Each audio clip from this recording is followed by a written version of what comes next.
South African to receive this honour. It was dedicated at a service attended by his granddaughter. Yes, we are here at Westminster Abbey for the dedication of the Nelson Mandela Memorial Stone, and I am joined by the Very Reverend Dr. John Hall, who is the Dean of Westminster. So, Dr. Hall, the first question, of course, how did this memorial stone come about? Well, after his death, we had a wonderful memorial service here, and Desmond Tutu preached, and there were a great many people here. We had a choir from Soweto. That was a marvellous occasion.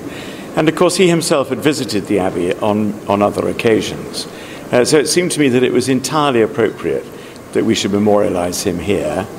And we have a wonderful stone, which is more or less at the head of the nave, so it's in a very prominent position.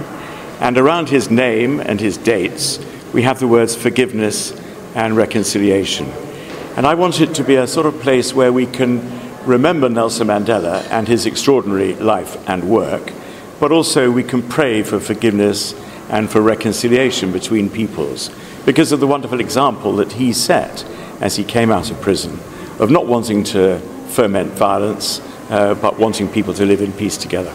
Now, perhaps you could put this in context for us. I understand he is the first South African, but his stone lies amongst the great and the good, doesn't it?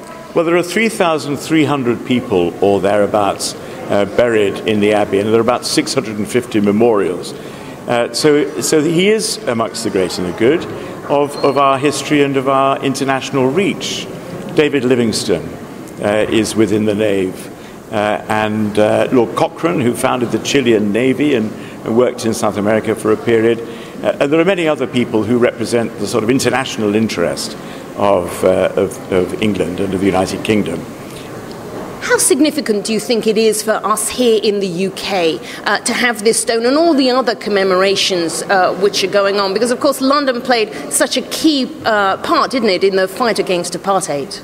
Well, I think it was a wonderful role, and there were so many people here in this country who were fantastically committed to anti-apartheid in various different ways, as well as, of course, of having ancient links and strong links over many decades.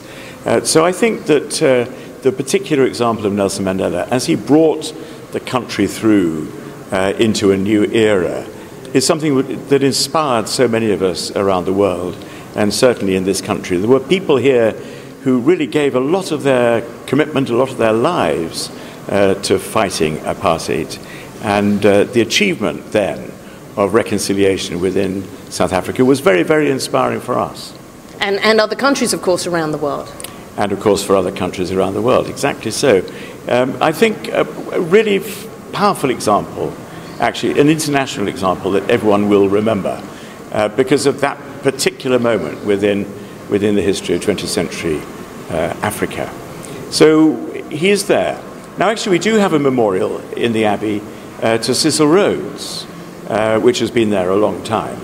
And Nelson Mandela visited the Abbey on one occasion, and he was shown around the Abbey, and this was when he was president. I think it was when he was president. And he said, if anyone from South Africa is commemorated in the Abbey, they should be commemorated near Cecil Rhodes. But in fact, we're not commemorating him near Cecil Rhodes. We're commemorating him in a much more prominent position at the head of the nave. I think he may well be pleased with that. Well, thank you so much, Dr. Hall. Thank you for joining us here on the SABC. Here we are, of course, Westminster Abbey, a very high-profile event with the dedication of that stone. But, of course, lots of events going on up and down the country to mark this special day. Well, it's goodbye from us this evening. Simon,